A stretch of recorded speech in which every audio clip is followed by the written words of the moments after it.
আসসালামু আলাইকুম রহমতুল্লাহ। আমরা দেখেন কখনো মানুষ হব না। সাধারণত একটা বিড়ালে ধরেন কিছু খাই ফেলছে বা ডিম খাই ফেলছে বা মরক খাই ফেলছে, দেখেন কিভাবে এই বিড়ালটাকে শাস্তি দিতেছে।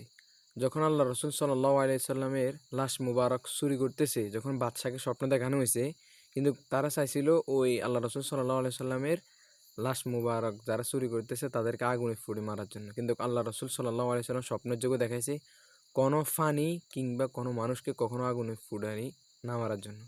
এই লোক এটা কি পরিমাণ নিষ্ঠুর হতে পারে, কি পরিমাণ জানোয়ার হতে পারে, এই বিড়ালটাকে খাঁচার মধ্যে বন্দি করি জীবিত এটাতে আগুনে ফুটাই দিয়েছে। আল্লাহু আকবার।